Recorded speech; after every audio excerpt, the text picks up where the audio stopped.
एक व्यक्ति बड़ा लोभी था, बहुत लोभ करता था उसके पास में बहुत कुछ, इसलिए लोगों ने मजाक में उसका नाम दानचंद रख दिया।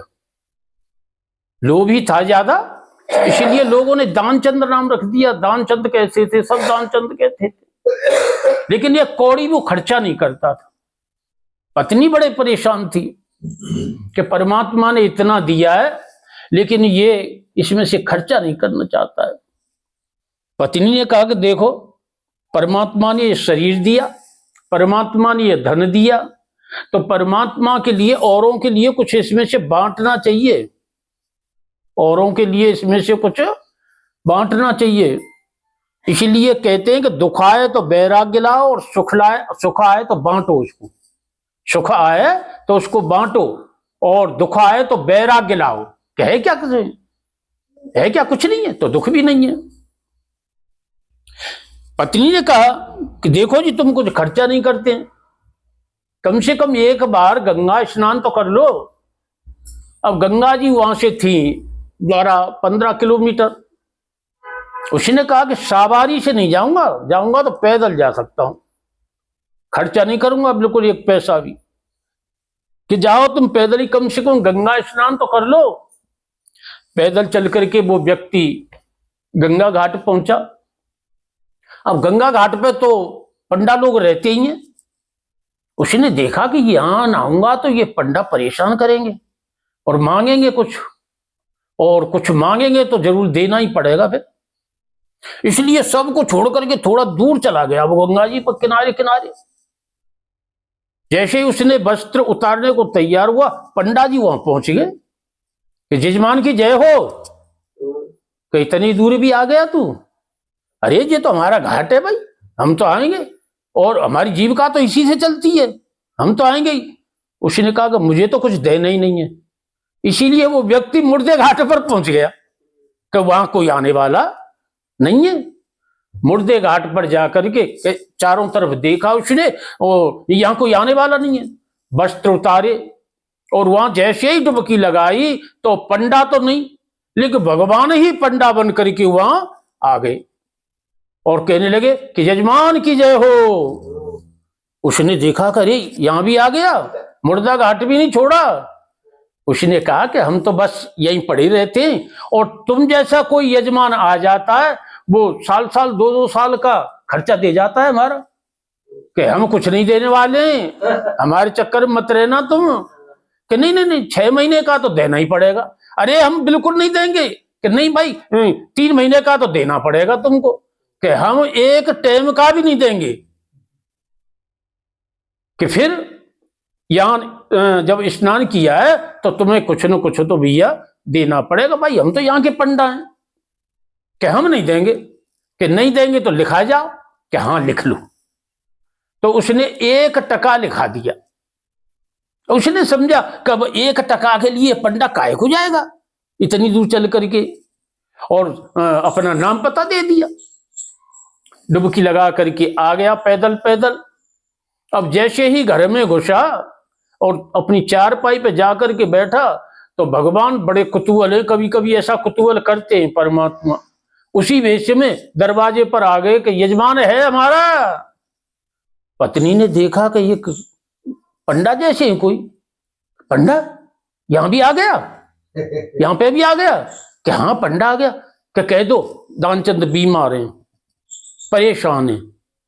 पत्नी ने कहा कि वो अभी स्नान करके आए हैं, बहुत परेशान है, इसलिए फिर आ जाना।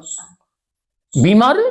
अरे राम राम राम, ये तो अच्छी बात है भाई, हमारा यजमान है और यजमान बीमार, हम बगैर देखे चले जाएं? नहीं मिल के ही जाएंगे। हाँ मिल के जाएंगे। पत्नी गई कि वो तो ऐसे कह रहा है पंडा का, मैं तो मिल के ही जाऊंगा, बीमार है तो मेरा यजमान है।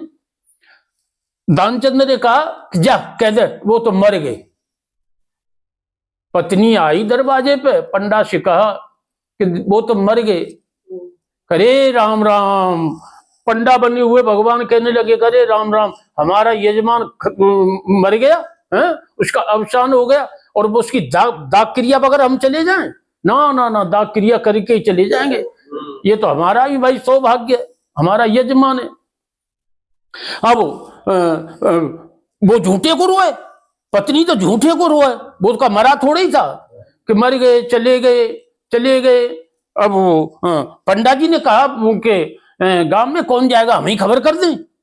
तो अमित रूप प्रगटे ते ही काला, अमित रूप बना करके सब गांव में कह दिया कि दानचंद जी स्वर्गवास हो गया उनका, मर गए वो तो। अब सब इकट्ठे हुए, कोई बांस लाने लगा, कोई रस्सी लाने लगा, तैयारी करने लगे और वो रो रही। और उसको लाने के लिए व्यक्ति गए चार कि लाओ उसको इस पे रखो ठटरी पे। अब वो पत्नी कहे कि ये इसको काहे ले जा रहे, ये मरे नहीं है, ये मरे नहीं है। अब सब लोग कह रहे कि ये तो मोह है, मोह के कारण ऐसा कह रही है। नहीं, वो तो जाने वाला तो गया, जाने वाला गया, ये तो मोह के कारण कह रही है। ऐसा मोह होता है कि ना मरे, हम सच बात कह रहे हैं, ये मरे ना है।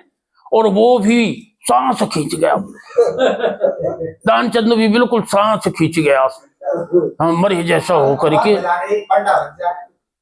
उन्होंने ठटरी पर रख लिया भैया और ले करके चलते। पत्नी रोती रही, ये मरे थोड़े ही है, ये मरे नहीं है, कि ये तो मोह है, जाने वाला गया, तू रोती रहे। उसको ले गए, पंडा भी पीछे पीछे जा रहे और विचार कर रहे कि भाई ऐसा व्यक्ति मैंने आज तक नहीं देखा। एक टके के लिए मर रहा है, एक टके के लिए मर रहा है ये, और सचमुच बंध गया, जा रहा है बंद करके सचमुच में, झूठ मूठ नहीं। ले गए, शमशान क्षेत्र में पहुंच गए, वहां चिता बना दी, दानचंद को उस पर रख दिया। भगवान कह रहे भाई हम सब तो हमसे हारे, आज हम इससे हार गए, पर हमसे तो सभी हारे, लेकिन आज इस भगत से हम भी हार गए। बड़ा व्यक्ति है, एक टका के लिए जलने के लिए तैयार है, लेकिन टका नहीं दे रहा। भगवान ने कहा जो पंडा बने हुए थे कि भाई ये हमारा यजमान है, हम इसके कान में कुछ मंत्र कहेंगे। सबने कहा ये तो बहुत अच्छी बात, ये तो बहुत अच्छी बात है। तो पंडा जाकर के उसके कान पे कहने लगे, कान पे कहा कि देख ये जीवन बड़ा कीमती है, ये जीवन बहुत कीमती है, मैं परमात्मा हूं, इस तरह से मत जल। सुमान धीरे से दानचंद आंख खोली, धीरे धीरे, जैसे ही आंख खोली देखा तो वही पंडा, फिर एकदम झट से मीचली आंख, एकदम झट से मीचली। भगवान कहने लगे भाई बड़ा अजीब व्यक्ति है, देखो ये टके में मरने के लिए तैयार हो रहा है, हमारी बात भी नहीं होना है कि हम भगवान है। आंख भी चली, लोग भाग तैयार हो गए जलाने के लिए। पंडा रूपी भगवान कहने लगे भैया थोड़ी इससे और बात करें। थोड़ी बात करके उससे कहा कि आया हूं बैकुंठ से तुझसे नाता जोड़, आया हूं बैकुंठ से तुझसे नाता जोड़, कि तुझे जो कुछ मांगना है सो मांग ले, मैं परमात्मा हूं। आया हूं बैकुंठ से तुम हित नाता जोड़। दानचंद धीरे से कहने लगा कि बस वो इधर कि धेला दीजे छोड़, उस टका को छोड़ दो और मुझे कुछ नहीं चाहिए। भगवान ने कहा भैया छोड़ दिया लेकिन जले मत तू। वो हिलने लग गया। भगवान ने कहा कि आज हम इससे हार गए, भाई बड़ा अजीब व्यक्ति है, वो बड़ी मुश्किल से लौट करके आए। तो ऐसा लोभ भी किसी काम का नहीं है। परमात्मा जब ज्यादा देता है तो परमात्मा इच्छा करता है कि ये सब मेरे ही हैं, सब मम प्रिय सब मम उपजाए, ये सब मेरे हैं जितने भी हैं, चाहे किसी भी देह में हो, इनकी सेवा करना वो मेरी सेवा हो जाती है, मेरी सेवा हो जाती है। लेकिन ये बड़ा व्यक्ति अलग है। तो परमात्मा ज्यादा देता है तो औरों के लिए देता है, अपना खूब काम चलाओ, लेकिन बचे तो फिर औरों को, पड़ोसियों के लिए, बाहर नहीं है तो गौओं के लिए, वनस्पतियों के लिए करो, कुछ नहीं है तो किसी न किसी के लिए कुछ न कुछ मनुष्य को करना चाहिए। ऐसा लोभ नहीं करना चाहिए दानचंद्र जैसा। ये काल्पनिक कहानी है वैसे, लेकिन शिक्षाप्रद है। नारायण।